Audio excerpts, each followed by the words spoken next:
Hey everybody, it's Mike.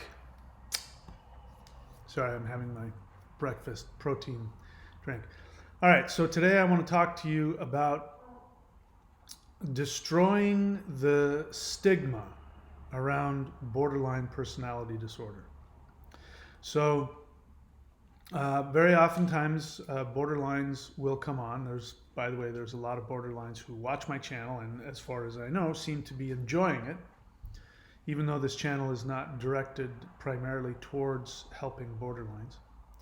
But of course, understandably, because I am talking about the other side, people who become romantically involved with borderlines and the effects of that. Because of that, understandably, um, there are borderlines who will come onto the channel and will understandably feel that I'm stigmatizing them. I'm accused of doing that, you know, on a fairly regular basis. I don't take it personally. I do understand. Nobody likes to be stigmatized. And borderline personality disorder is not a very popular experience for people who are friends, family, but specifically romantic partners of borderlines.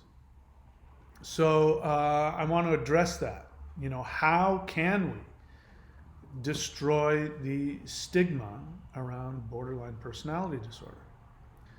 So, somebody came onto the channel recently and left a comment. Again, nobody that I have I have no negative feelings towards, nothing like that. Now, this person didn't necessarily say anything negative or directed at me, but here was his comment. Hey guys, I have BPD and I've made a channel that revolves around being someone with all caps borderline personality disorder and how to get through each day by day. Let's break the stigma around BPD. Now, up until that last sentence, there was really nothing for me to say other than, you know, on just a selfish note, my channel is not a place for you to come and advertise your stuff. You know, that's bordering on spam. But I am supportive of that, wanting to have a channel that educates. Now I don't know. I haven't watched his content, so I don't know, and I'm not going to because it's none of my business. It's that last sentence. Let's break the stigma around BPD. So, if you want to break the stigma around BPD, you have to understand what the stigma is. So, the word stigma, like to stigmatize somebody, that's looked at negatively. So, in other words, the stigma around obesity. You know, people judging other people simply because they're obese, for instance. You know, just because somebody is obese, we don't know, that could be glandular, there could be, you know, all kinds of reasons associated with it. It's not healthy for them, but they're not necessarily destructive people.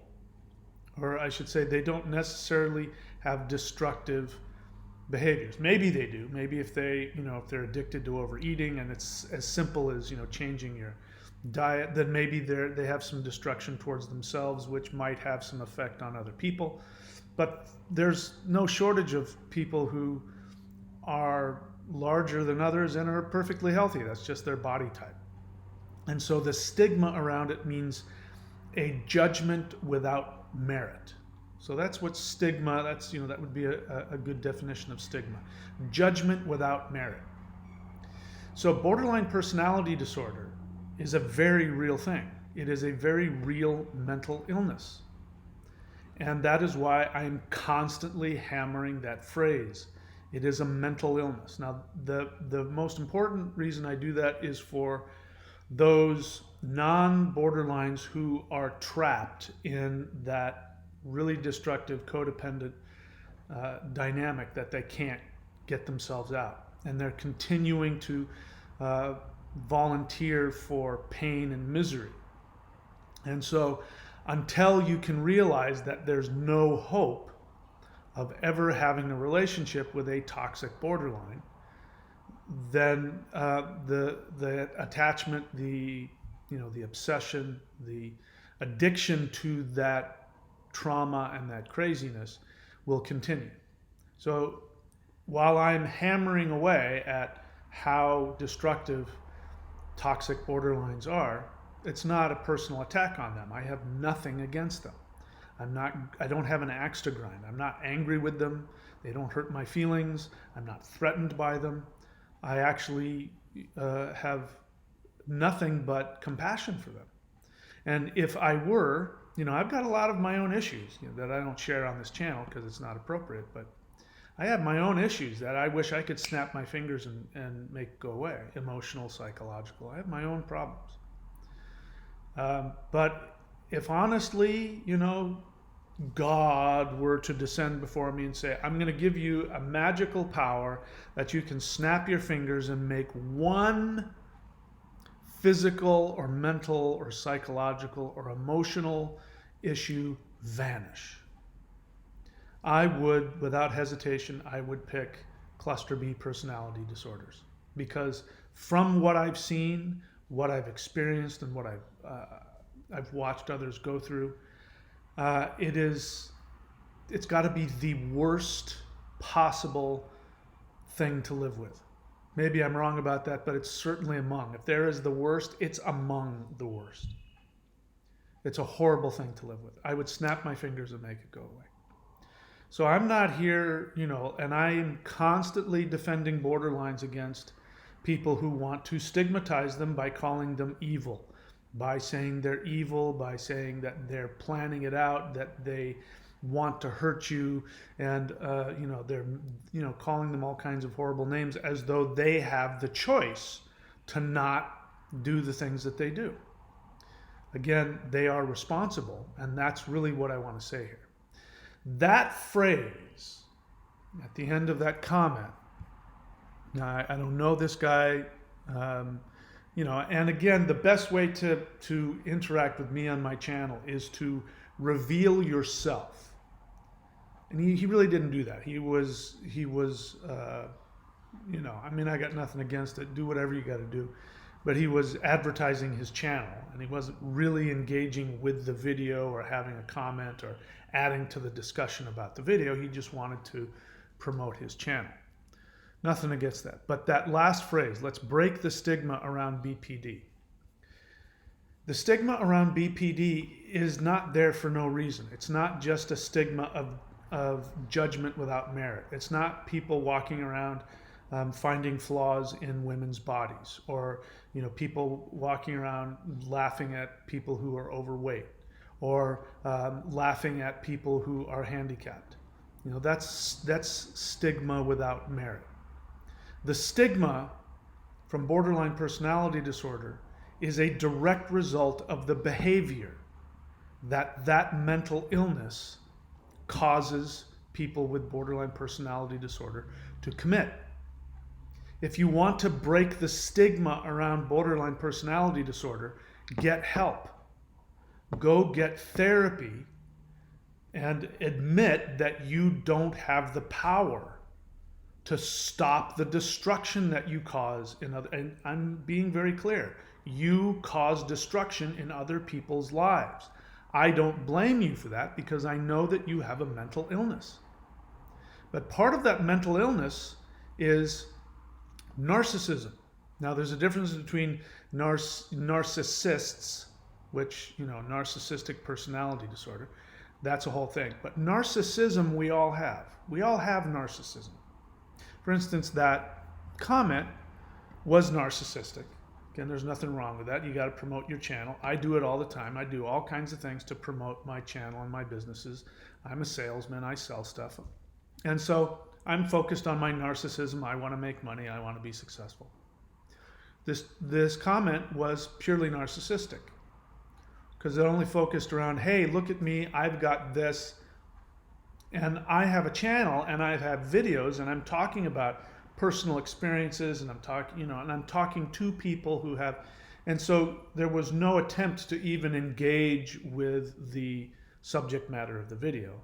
It was, here's an opportunity And I'm willing to bet, I don't know, but I'm willing to bet this guy searches for borderline personality disorder channels and just goes and probably cuts and pastes this on other people's channels. So he didn't even probably even notice I was here or what I was saying or what the channel is about, which is what partners of borderline personality disorder people, what we go through, the very real pain about that. The breaking the stigma around BPD, again, as I said, assumes that there is an unmerited stigma. The stigma is around the pain that the behavior causes other people. If you want to break the stigma, you have to change your behavior. If you can't do that on your own, I sympathize with you. That's why you need help. First thing to do is to address that it is a mental illness. Part of my experience I've had with interacting with borderlines, not only in my personal experience with a borderline, but on this channel, is that borderlines who aren't aware, and that's, by the way, that's the nature of any real disorder, psychological issue, is that people get involved in their narcissism. They're not aware. But what a lot of borderlines will say is, no, you need to understand me, what I go through. And I'm sensitive and I react to this. And when you do this, it makes me feel like that. And that's why I do this. And that's why I do that. I shared a while back about a video that I watched of a borderline. You know, as I've said before, my soft spot is those cute borderline women who, maybe are more, come across more with quiet borderline and those big puppy dog eyes and the sweet voice, and I'm a sucker for that, and I want to go in and fix them. I just want to put my cape on and fly down and pick them up and pet them and feed them and fix them. That's my problem. And I was watching a channel with somebody that fit that description, and I was thinking to myself, oh my God, I would never know she was borderline. And then she started talking about what it was like for her, and specifically how others can help the borderline. And the assumption was that who's ever with a borderline, you have a responsibility to understand how different and special and unique they are, which they are.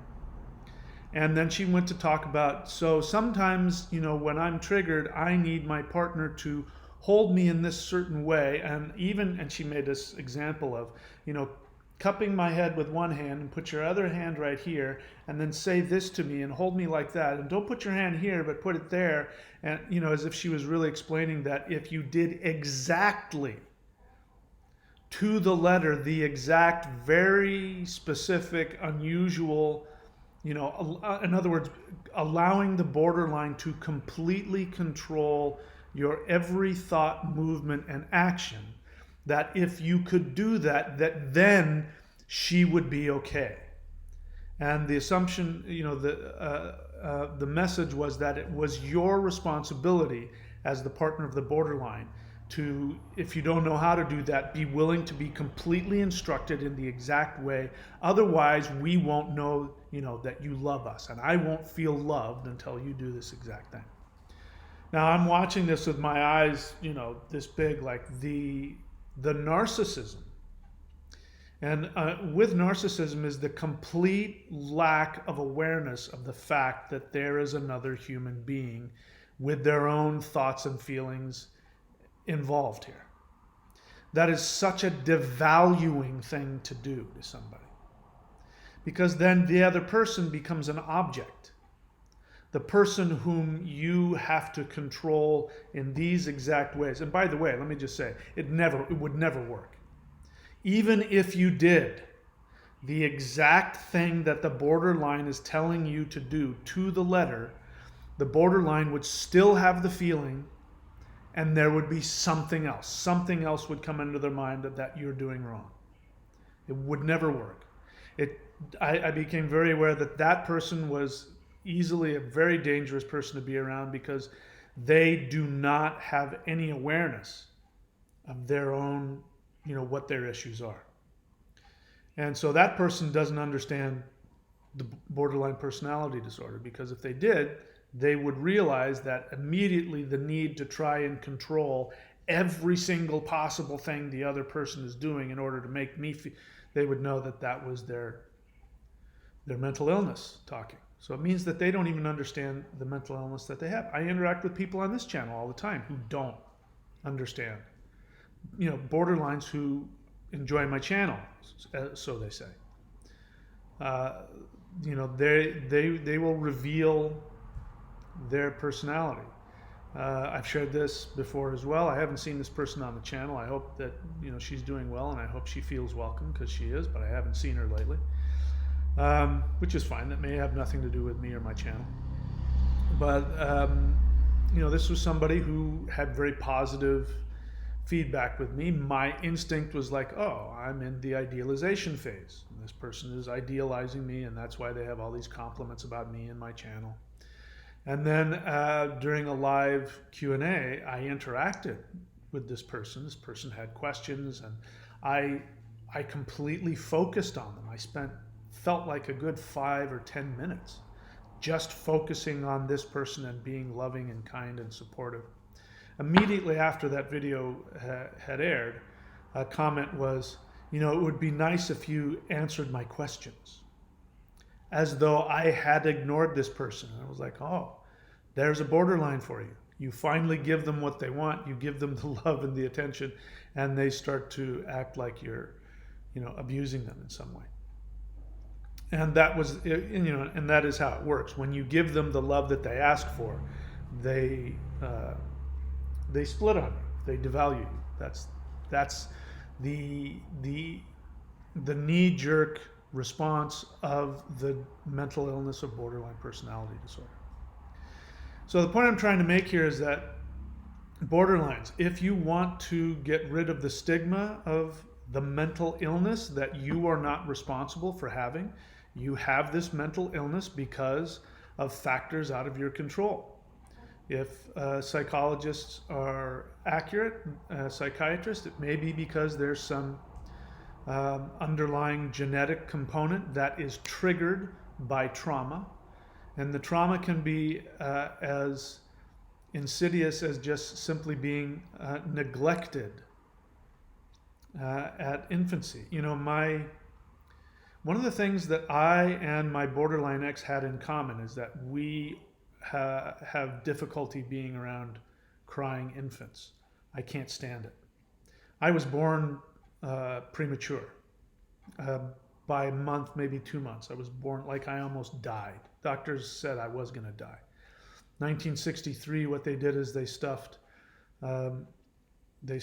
preemies into fish tanks, and then pumped oxygen in it. So I didn't get any physical attachment. I didn't get any hugging or touching or anything for who knows how long. I have no idea, but I think that had some effect on me. And then, of course, I had, dysfunctional parents to begin with. So when I hear crying babies, it's like daggers. I can't stand it. It's like a horror film. It's the worst thing for me to be around. Obviously, because I was neglected. Obviously, there were times when I cried or felt like, as an infant that I was crying, and I didn't get any attention. I didn't, so that did something to me. Now, I was with this woman who I thought, oh, we just really relate on this. And it turns out she's a borderline. And what is one of the main causes that triggers borderline personality disorder? It is neglect, not being picked up, not being held, not being nurtured as an infant. So she has it so bad that, she'll be sitting there and just hearing a baby bird is enough to set her off. Hearing children scream and cry sets her off. She can't stand it. So I forgot my point of that. What was my point about that? Anyway, the whole point of this video is this. If you want to get rid of the stigma of borderline personality disorder, you have to, number one, realize that you have a mental illness. accepting that you have a mental illness is not a stigma. It is not. And anybody listening to me, if you have borderline personality disorder and just that label of mental illness, if that triggers you to feel like you are being targeted and judged, I'm telling you that's your narcissism. That's your inability and your lack of awareness of other people. Because borderline personality disorder is a disorder that erupts in the inability to have relationships. Now, you have your own internal experience. That's something else. And one of the things that people in all types of recovery learn is that when it comes to interacting with other people, one of the things is it's not about you. It's about them. And people who have the ability, not in a codependent way, have the ability to honestly think about other people's thoughts, feelings, reactions, and experiences. That is maturity. And people love you when you do that. When you don't do that, when you only focus on yourself, when you take actions based on your own narcissistic impulses that have negative impact on other people, like objectively. In other words, it's not what a lot of borderlines, my borderline ex would say this, well, I think that's your problem. Sometimes it legitimately is somebody else's problem. Somebody doesn't like the clothes that you wear and they judge you for your clothes. Well, that's their problem.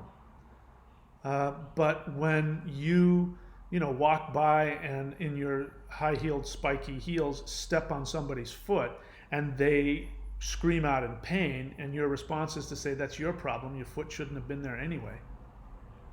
That's narcissism. And that has a real effect. You have to have the ability to see the very real, objective impact of your behavior on others.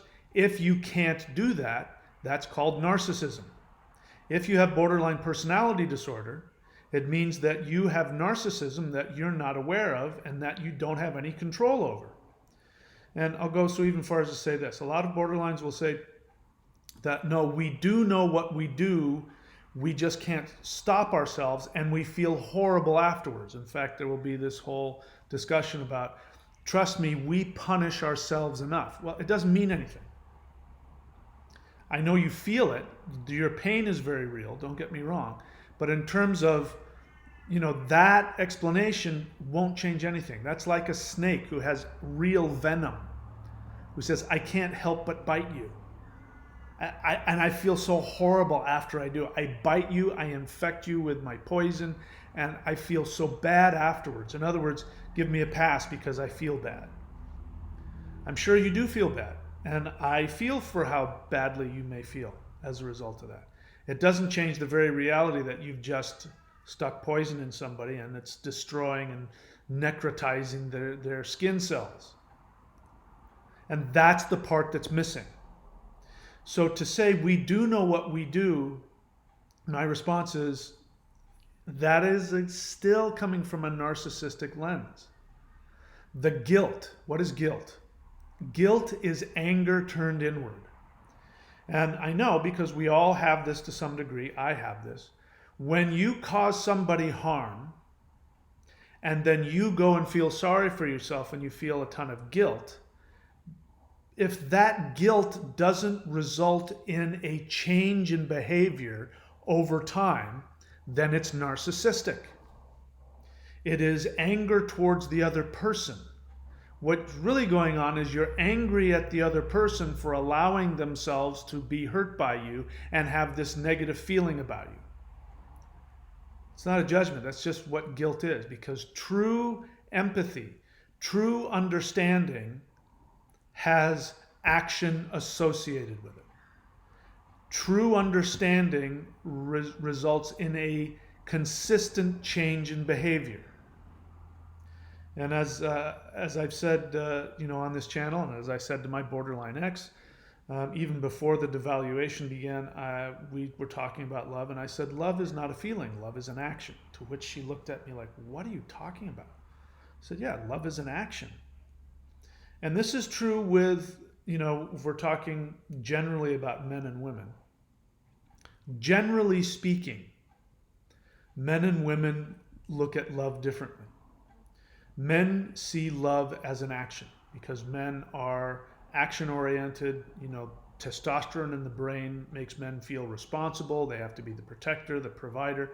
And so love for a man is paying the bills and, fixing the fence and protecting against this and going to work every day and doing a job you don't want to do so you can provide for the family. It doesn't mean that you feel squishy about them. You might have squishy feelings that sometimes erupt, but there's going to be huge chunks of time where you are busting your ass doing things you absolutely do not want to do for other people. And your whole focus is for other people. That is mature love.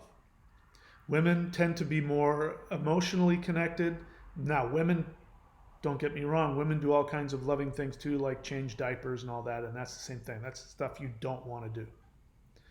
Now, when you've got somebody who's narcissistic, when they say they love you, it means that they have a squishy feeling. Borderlines, as you know, once the feeling leaves them, their love leaves them also. They stop loving you the moment they stop feeling something for you. That is narcissism. That is immaturity. That is infantile. Literally, no judgment. So if you say that you want to destroy the stigma of borderline personality disorder, then you must, in order to fulfill that statement, you must seek to change the actual effects of your mental illness on other people. If you can do that, I will believe you when you say, I want to destroy the stigma around borderline personality disorder. But in order to do that, the first thing that you would want to do is to highlight borderline personality disorder creates a scenario where there are people who don't have control or awareness of their impulses and the destruction it causes other people. Borderlines, the actual illness itself, it's very, very rare and very difficult for a borderline, even in therapy, to get to the place where they truly do see and understand and empathize with other people. Because true empathy is beyond feeling and beyond impulse. And until you have that, you won't be able to break the stigma of your borderline personality disorder. It's like saying, let's break the stigma around alcoholism or drug addiction. Now, if we're talking about an alcoholic or a drug addict who's in recovery and they're not drinking and they're not using, then yeah, but see, the thing is, they're like a sober alcoholic or a clean drug addict. While they themselves may have the narcissistic experience of having that disease and that craving, and they go and do what they need to do to medicate and take care of themselves, it has nothing to do with other people. The only thing other people realize is that, oh, that guy was a real jerk. He used to get drunk all the time and this, but now he's a responsible citizen and he's this and that. They don't see them as an alcoholic or a drug addict anymore. Their internal experience hasn't changed, but their external experience has. Borderlines, if you want to destroy the stigma, then you have to have that same experience. You have to be in some kind of recovery where your internal experience can still be there. You can still have all of the triggers. You can still split and, have all, see people as your parents and all the things that happens as a result of having this mental illness. But if you can translate that into the change of behavior where people have the experience over long periods of time, not just for short periods of, love bombing, but over long periods of time, people have the experience that you are a loving, empathetic person who takes loving action regardless of your thoughts, feelings, and impulses. Then they will see you as a loving, constructive person. They will no longer see you as this borderline. That's the only way to get rid of the stigma. And if you have borderline personality disorder, it means that you can't do that on your own, any more than the drug addict or the alcoholic can stop drinking or using on their own. You need help. So if you want to break the stigma, go get therapy. All right, if you like this channel, please click the join button. I have members only videos. In fact, I've just uploaded phase 1 of how to recover from being in a codependent mindset after having been in a relationship with a borderline. I've uploaded, I think, 6 hours worth, and I take you through the process of how to flip your mindset. If you've been in a relationship with a borderline, they have trained you to flip your thinking around, and that thinking doesn't right itself. It's like a boat. Once the boat capsizes, the boat doesn't right itself. Somebody has to come and actually lift it up and empty out the water and put it back down. Your brain is the same way. When you have been in a relationship with a borderline, your ship has flipped over and it's not going to right itself. You won't get better on your own. I teach you exactly what to do to flip your thinking over. I talk about the 3-pronged approach that I use. And then I give you things you might not find anywhere else. I give you 2 breath meditations that if you do them in combination with the things that I teach, I guarantee you will see a transformation. You will have a tool that can allow you to have your sense of self back, your self-confidence. You can learn how to turn off the trauma button, because if you've been in a relationship with a borderline, your trauma button is on and you are constantly in fight or flight mode. And that doesn't go away either. It's a button that is stuck on the on position. And if you can't sleep, if you can't stop thinking about them, if you're constantly in pain, if you're angry, it means that your trauma button is flipped on. I teach you a meditation that will flip the trauma button off. And then I teach you a second meditation that will actually help you to integrate the 2 halves of your brain, your thoughts and your emotions, which will allow you to take concrete action towards your healing. So if you want to experience that, go ahead and click on the join button. That's it for me, guys. Thanks again for your time, and stay healthy and safe, and I will see you all very soon.